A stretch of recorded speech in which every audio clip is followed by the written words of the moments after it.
அனைவருக்கும் வணக்கம். இன்றைக்கி நம்மளுடைய சேனலில் என்ன பதிவுகள்லாம் பார்த்து தெரிஞ்சுக்க போகிறோம் அப்படின்னு பார்த்தீங்கன்னா, மேஷ ராசி என்பவர்கள் அனைவருக்குமே அடுத்து வரக்கூடிய ஒரு நாட்களில் என்ன மாதிரி விஷயங்கள்லாம் நடக்க போகுது, அவங்க என்ன விஷயங்களில் ரொம்ப கவனமாக இருக்க வேண்டிய அவசியங்கள்லாம் இருக்குது.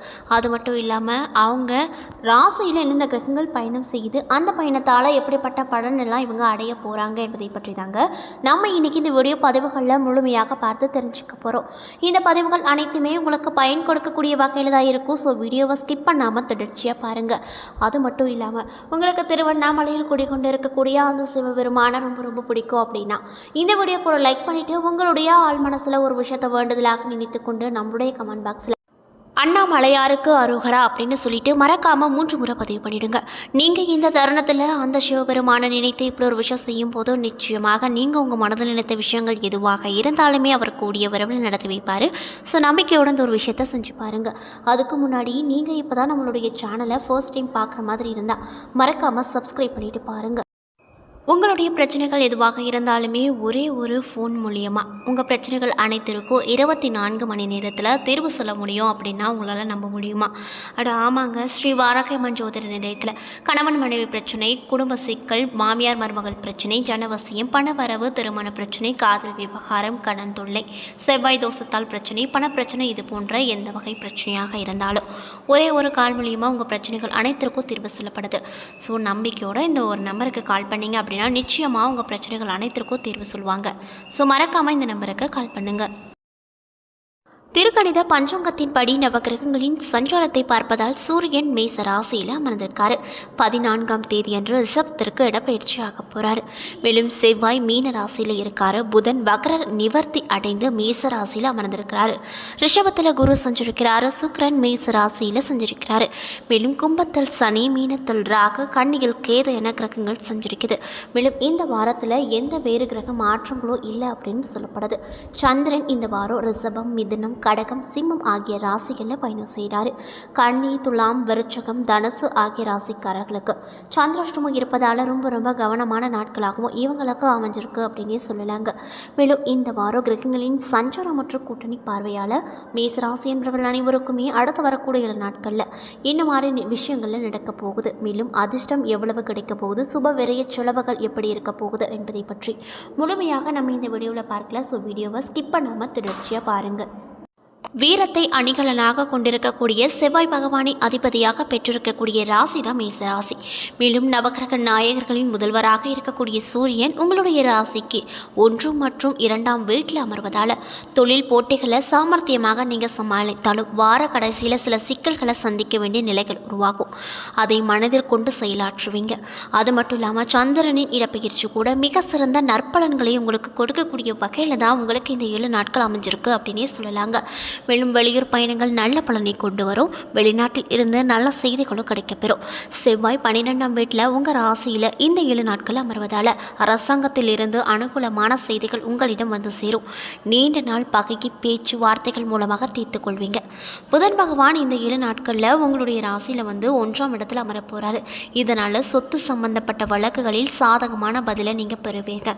மேலும் உங்களுடைய உறவினர்கள் மத்தியில் உங்கள் செல்வாக்கு அதிகரிக்கும். அதே போல் குரு பகவான் உங்களுடைய ராசியில் 2ஆம் இடத்தில் அமர்வதால் திருமண காரியங்கள் சிக்கல் இல்லாமல் நடைபெறும். மேலும் சுக்கிர பகவான் உங்கள் ராசியில் 1ஆம் இடத்தில் அமர்வதால் பெரும் முயற்சி செய்து மங்களகரமான காரியங்களை நீங்கள் நல்லபடியாக செய்து முடிப்பீங்க. அது மட்டும் இல்லாமல் சிறிய பிரச்சனைகளை தாண்டி அதில் வெற்றியும் உங்களுக்கு கிடைக்கும். மேலும் சனி பகவான் உங்களுடைய ராசியில் 11ஆம் இடத்துல இந்த 7 நாட்களில் அமர்வதால் எதிர்பாராத வகையில் பணவரவு உங்களை திக்குமுக்காட வைக்கும். பழைய கடன்களை அடைத்து நிம்மதி பெரும் மூச்சு விடுவீங்க. மேலும் ராகு பகவான் இந்த 7 நாட்களில் உங்களுடைய ராசியில் 12ஆம் இடத்துல அமரப் போகிறாரு. இதனால் உங்களுடைய குடும்ப விஷயங்களை அடுத்தவரிடம் பகிர்ந்து கொள்ளாதீங்க. அதாவது உங்கள் வீட்டில் ஏதாவது ஒரு விஷயம் சண்டையாக இருந்தாலும் சரி, இல்லை பொதுவாக நீங்கள் ஏதாவது விஷயம் பேசிகிட்டு இருக்கீங்க அப்படின்னா அது 3ஆவது நபர். நீங்கள் என்ன தான் ஒருத்தர்கிட்ட க்ளோஸாக இருந்தாலும் ஃப்ரெண்ட்ஷிப்போடு இருந்தாலுமே அது உங்களுக்கு 3ஆவது நபர் தான். ஸோ அவங்கக்கிட்ட உங்களுடைய குடும்ப சார்ந்த விஷயங்களை ஷேர் பண்ணாதீங்க. அப்படி நீங்கள் ஷேர் பண்ணும்போது போது நீங்கள் அவங்க மேலே ஒரு நம்பிக்கை வச்சு தான் நீங்கள் அந்த ஒரு விஷயத்தை பகிர்ந்து கொள்வீங்க. ஆனால் அவங்க வந்து உங்களோட விஷயத்தையே இன்னொருத்துக்கிட்ட வேறு மாதிரி, அதாவது தப்பாக காட்டுற மாதிரி, தப்பாக ப்ரொஜெக்ட் பண்ணுற மாதிரி உங்களை வந்து காமிச்சு பேசுவாங்க. அதனால் நீங்கள் இந்த 7 நாட்களில் மட்டும் உங்களுக்கு இந்த மாதிரி ஒரு கணிப்பு இருக்குது. ஸோ நீங்கள் வந்து மற்றவங்க கிட்ட உங்கள் குடும்பம் சார்ந்த விஷயங்களை வந்து பேசாதீங்க. மேலும் நிதானமான போக்கை கடைபிடிப்பது நல்லது. எந்த ஒரு விஷயமா இருந்தாலும், பேச்சாக இருந்தாலும் சரி, செயல்பாடாக இருந்தாலும் சரி, இல்லை தொழிலாக இருந்தாலும் சரி, எந்த விஷயமா இருந்தாலுமே அதை வந்து நீங்கள் ரொம்ப ரொம்ப பொறுமையாக கையாள வேண்டும் அப்படின்னு சொல்லப்படுது. மேலும் வந்து கேது பகவான் வந்து உங்கள் ராசியில் இந்த 7 நாட்களில் வந்து 6வது இடத்துல இருக்க போகிறாரு. இதனால் உங்களுடைய தொழில் காரணமாக குடும்பத்தை விட்டு பிரிந்து இருக்க வேண்டிய சூழ்நிலைகள் உண்டாக வாய்ப்பு இருக்குது அப்படின்னு சொல்லப்படுதுங்க. நம்ம இன்றைக்கி இந்த வீடியோ பதிவுகளில் என்ன பதிவுகள் பார்த்துட்ருக்கோம் அப்படின்னு பார்த்தீங்கன்னா, மேசராசி என்பவர்கள் அனைவருக்குமே அடுத்து வரக்கூடிய 7 நாட்களில் என்ன மாதிரி விஷயங்கள்லாம் நடக்க போகுது, அவங்க என்ன விஷயங்களில் ரொம்ப ரொம்ப கவனமாக இருக்க வேண்டிய அவசியங்கள்லாம் இருக்குது என்பதை பற்றி தான் நம்ம இன்றைக்கி இந்த வீடியோ பதிவுகள்லாம் முழுமையாக பார்த்து தெரிஞ்சிட்ருக்கோம். இந்த பதிவுகள் அனைத்துமே உங்களுக்கு பயன் கொடுக்கக்கூடிய விதத்தில் தான் இருக்கும். ஸோ வீடியோவை ஸ்கிப் பண்ணாமல் தொடர்ச்சியாக பாருங்கள். அது மட்டும் இல்லாமல் நீங்கள் மேசராசி நேயர்களாக இருந்தால் உங்களுக்கு திருவண்ணாமலையில் இருக்கக்கூடிய அண்ணாமலையாரை ரொம்ப ரொம்ப பிடிக்கும் அப்படின்னா இந்த வீடியோக்கு ஒரு லைக் பண்ணிவிட்டு உங்களுடைய ஆள் மனசில் ஒரு விஷயத்தை வேண்டுதலாக நினைத்து கொண்டு நம்மளுடைய கமெண்ட் பாக்ஸில் அண்ணாமலையாருக்கு போற்றி அப்படின்னு சொல்லிட்டு மறக்காமல் 3 முறை பதிவு பண்ணுங்கள். நீங்கள் இந்த தருணத்தில் அந்த அண்ணாமலையாரை நினைத்து இப்படி ஒரு விஷயம் செய்யும்போது கண்டிப்பாக நீங்கள் உங்கள் மனதில் எந்த விஷயமாக இருந்தாலுமே அவர் கூடிய விரைவில் நடத்தி வைப்பார். நம்பிக்கையோடு இந்த ஒரு விஷயத்தை செஞ்சு பாருங்கள். மேலும் நீங்கள் இப்போ தான் நம்மளுடைய சேனலை ஃபர்ஸ்ட் டைம் பார்க்குற மாதிரி இருந்தால் மறக்காமல் சப்ஸ்கிரைப் பண்ணிவிட்டு பாருங்கள். மேசராசியில் வந்து அஸ்வினி, பரணி, கார்த்திகை 1ஆம் பாதம் என 3 நட்சத்திரங்கள் இருக்குது. கிரக நிலையை பொறுத்தவரையில் ராசியில் சூரியன், சுக்கிரன், புதன், தனவாக்கு குடும்பஸ்தானத்தில் குரு, சந்திரன், மேலும் ரணருண ரோகஸ்தானத்தில் கேது, லாபஸ்தானத்தில் சனி, அயன சைன போகஸ்தானத்தில் ராகு, செவ்வாய் என கிரக நிலைகள் உங்களுடைய ராசியில் அமைஞ்சிருக்கு. மேலும் கிரக மாற்றங்களானது 15/5/2024 அன்று சூரிய பகவான் ராசியில் இருந்து தனவாக்கு குடும்பஸ்தானத்திற்கு மாறப்போகிறார். மேலும் எதிலும் துணிவோடு முடிவெடுக்க கூடிய குணமுடைய மேசராசிக்காரங்களுக்கு இந்த 7 நாட்களில் எப்படி இருக்குன்னு பார்த்தீங்கன்னா, நீங்கள் பயமின்றி எந்த காரியத்திலும் இறங்குவீங்க. இந்த வாரம் அவசரமாக எதையும் செய்ய தோன்றும். துணிச்சலோடு எதிலும் ஈடுபடுவீங்க. சாமர்த்தியமான பேச்சின் மூலமாக எல்லாமே அனுகூலமாக கிடைக்கப்பெறும். ஆனாலும் வீண் வாக்குவாதத்தால் பகை வளர்த்து கொள்ளாமல் பார்த்திருப்பது ரொம்ப ரொம்ப நல்ல ஒரு விஷயமாக பார்க்கப்படுது அப்படின்னே சொல்லலாங்க. அது மட்டும் இல்லாமல் உங்களுடைய தொழில் மற்றும் வியாபாரத்தில் ஈடுபட்டு இருக்கக்கூடிய மேச ராசிக்காரங்களுக்கு திட்டமிட்டு செயல்படுவது வளர்ச்சிக்கு உதவிகரமாக இருக்கும். வாடிக்கையாளர்கள் இடத்துல சாதுத்தியமாக பேச வேண்டிய நிலைகள் வரும். உத்தியோகத்தில் இருப்பவங்களுக்கு துணிச்சல் அதிகரிக்கும். எதை பற்றியும் கவலைப்படாமல் வேலையில் வேகம் காட்டுவீங்க. முக்கிய முடிவுகள் எடுக்கும் போது அவசரப்படாமல் இருப்பது ரொம்ப ரொம்ப நல்லது அப்படின்னு சொல்லப்படுதுங்க. மேலும் உங்களுடைய குடும்பத்தில் இருப்பவர்களோடு தன்மையாக பேசுவது நல்லது. கணவன் மனைவிக்கிடையே ஒற்றுமை குறைவு ஏற்படலாம். அதனால் ரொம்ப கவனமாக இருந்துக்கோங்க. மேலும் உங்களுடைய பிள்ளைகளுக்காக செய்யும் வேலைகளில் தடைகள் ஏற்படலாம். பெண்களாக இருக்கக்கூடிய மேசராசிக்காரர்களுக்கு எந்த காரியம் எடுத்தாலும் அதில் அவசரம் காட்டாமல் இருப்பது நல்லது. கலைத்துறையில் இருக்கக்கூடிய மேசராசி என்றவர்களுக்கு நன்மைகள் நடக்கும் காலகட்டமாக இந்த 7 நாட்கள் அமைஞ்சிருக்கு அப்படின்னே சொல்லலாங்க. மேலும் நிதானமாக செய்தால் வெற்றி நிச்சயமாக உங்களுக்கு கிடைக்கும். வீண் வாக்குவாதத்தை தவிர்ப்பது நல்லது. மேலும் மாணவர்களாக இருக்கக்கூடியவங்களுக்கு எதிர்கால கல்வி தொடர்பாக அவசர முடிவுகள் எடுப்பதை தவிர்த்து தீர ஆலோசனை செய்து எதிலும் ஈடுபடுவது நல்லது.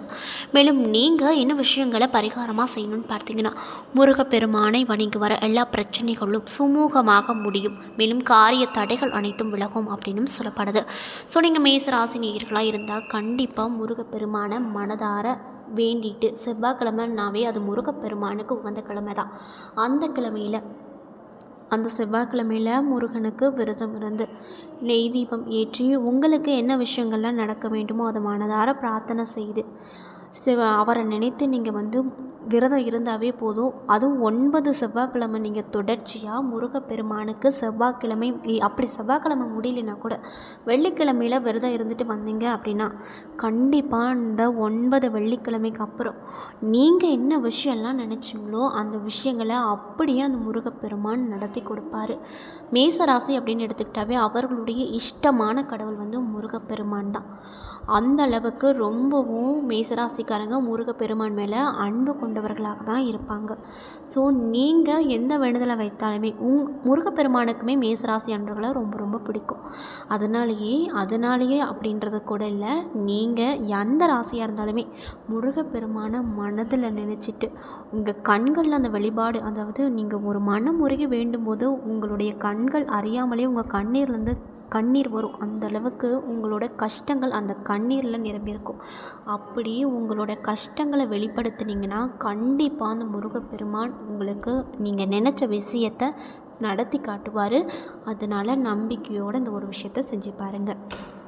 என்ன நண்பர்களே, இந்த வீடியோ பதிவுகளில் மேசராசி அன்பர்கள் அனைவருக்குமே அடுத்து வரக்கூடிய 7 நாட்களில் என்ன மாதிரி விஷயங்கள்லாம் நடக்கப் போகிறது, என்ன விஷயங்களில் அவங்க ரொம்ப ரொம்ப கவனமாக இருக்க வேண்டிய அவசியங்கள்லாம் இருக்குது அப்படிங்கிறத பற்றி நம்ம இன்றைக்கி இந்த வீடியோ பதிவுகளில் முழுமையாக பார்த்துருப்போம்.